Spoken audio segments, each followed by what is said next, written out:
Hello algebra students, this is going to be a video that's reviewing over the same topics that we did the previous week, factoring using the area model.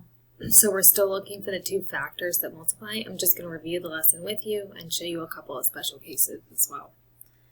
Alright, so just don't forget about this little organizer that we do. And this helps us figure out what two numbers multiply to some number but then add to another number. So if we look at negative 20, over negative 20, we want something that multiplies. It's obviously going to be one negative number, one positive number. So it could be negative 5 and 4, or it could be, we're just going to list them, 5 and negative 4. This one adds to 1, this one adds to negative 1. We want it to add to 8. So or negative 8, sorry. So if we did 10 and negative 2, that adds to a positive 8. So we would just switch the signs around to get the negative. So that would look like this. And the same thing, so for this one here, we're looking for two numbers that multiply to negative 25 and add to 0. If two numbers are adding to 0, that must mean that they're opposites of one another. So like 2 and negative 2, 10 and negative 10. So for this case, it's going to be negative 5 and 5. So anytime something adds to 0, it's going to be the opposite of itself if we're talking about two numbers. So just as a reminder about the factoring trinomials using area model, remember that we're always looking for two terms that add together to get the middle terms, but also that when we multiply their diagonals, they equal one another. So in the box, these two, when I multiply them, are the same thing as these two. All right, so we're going to review over it with a couple of problems. So I'm just going to move a little faster than last week. The first thing that you're always going to do is try to look for that GCF. 7 is prime, so unless they're all divisible by 7, there's no GCF in this one. It can only be all divided by 1. So once we factor that out, in this case we don't have to, we're going to draw the rectangle and fill in the AX. Remember, that's this term here. And, just like pink. The C term, which is that last term. So we're going to fill those in the area model. So there's the AX squared, and there's the C term. And then from there, I'm going to try to figure out what's going to add to 4x, because again, that's my middle term. So let me put that maybe in green. It's going to add to 4x, but it needs to multiply by what? No, we'll do purple. It's a lot of color coding. What these two terms multiply to. So if I multiply those together, I get negative 21x squared. So I'm going to think of factors that multiply to negative 21. So there's not very many. That can be a good thing. So there's, 21 and 1, which is not going to help us, or negative 21 and 1. But if I think about 7 and 3, if I put the negative there, negative 7 and 3, that's going to add to a negative 4. So we want the negative one, just the 3. So those two terms are going to be 7x and negative 3x. And those add to 4x. So if I were to add up all the inside, I get back to the start. But they also multiply by the same thing that the 7x squared and the negative 3x squared multiply to. It doesn't matter where you fill them in. I'm just going to fill them in here. But it totally doesn't matter. All right, so let's see. That filled those in. Filled in the model.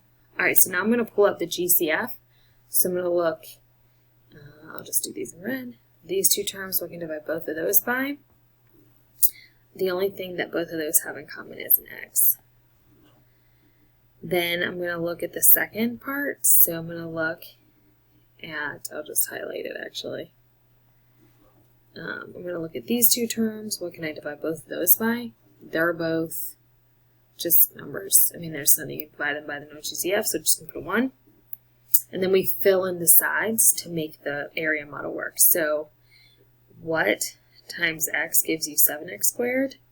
And that's going to have to be 7x. And you can check it with this box. 7x times 1, 7x. Good. Then down here, what times x gives you negative 3x? That's going to have to be a negative 3. Negative 3 times x, negative 3x. Negative 3 times 1 is negative 3. So we're going to find the length. And then we just want to write our answers. So we can do x plus 1. That's the top factor. Oh, my head's in the way. And then the bottom factor, their side factor, excuse me, is 7x minus 3. So those are your two terms there. And again, these are a lot of steps, but you'll get better at them. We're going to do this for a couple weeks because it takes some practice. Okay, so we're going to do two more. This one here does have a GCF, so I'm going to take that out first.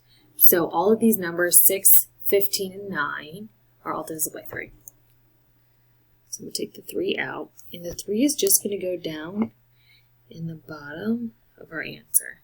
So it's going to be 3 times the length width. So then I have left 2x squared minus 5x plus 3.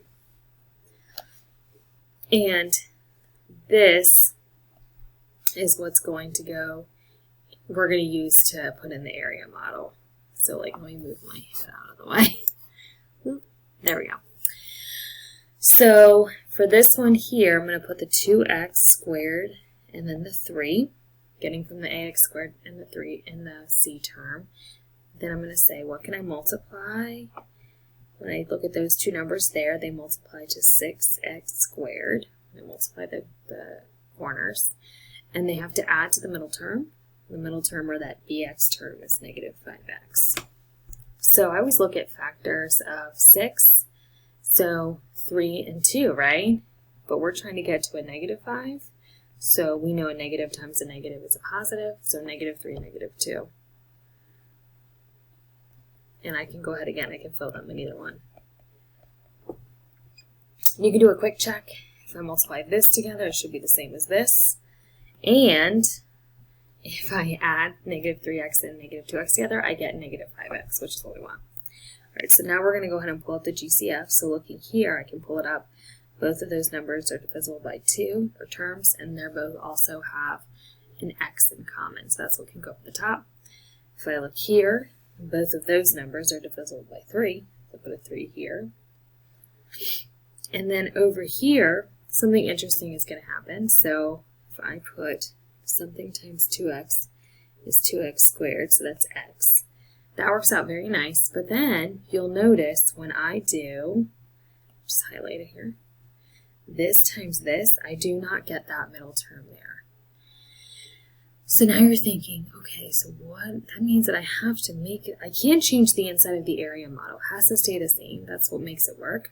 So that means that this actually has to be a negative 3. Okay, and that'll make sense here in just a second why it's negative. So we have to make sure it's working. It's like a puzzle. You have to keep putting all the pieces together and checking things as you go.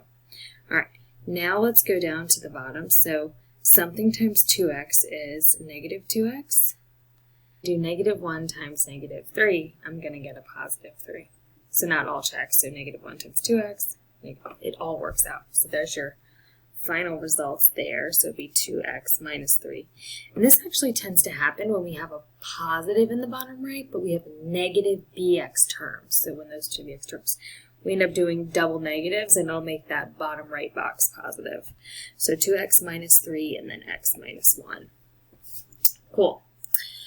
Okay, so we're going to do two more, and this is an interesting looking one. So no GCF there, right? Because the coefficient of x squared is just 1.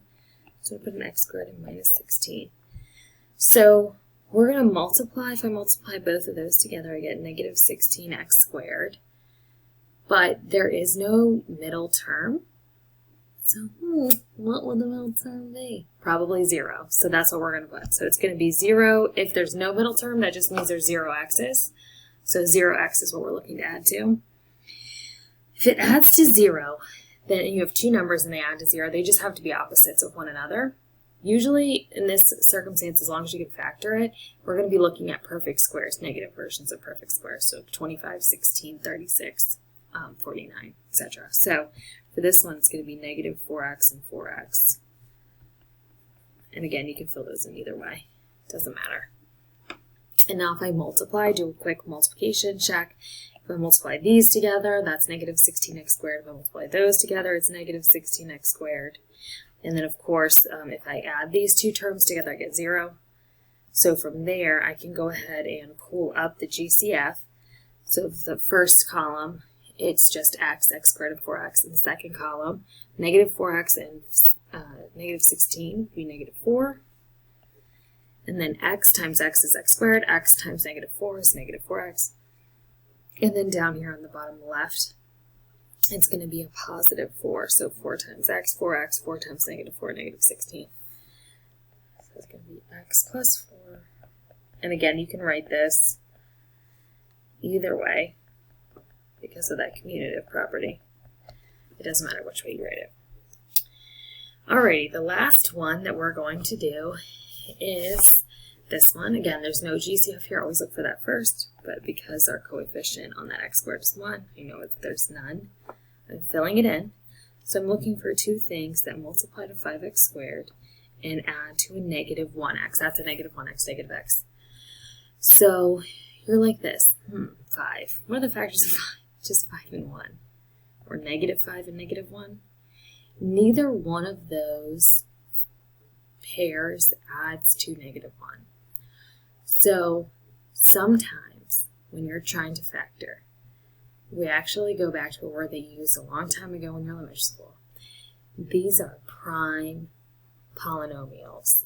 And I know the polynomial part while I wasn't from it, but prime polynomials just mean that there's no factors besides 1 in the polynomial. So you go to try to fill this model in here, and you're like, wait a minute, nothing's working, right? No way that I can multiply to 5 and add to negative 1. So in that case, it's prime. So just be on the lookout too that that's something that you might see along the way, and you'll be familiar with that language too. All right, thank you so much for watching, and hopefully it was helpful. We'll see you soon.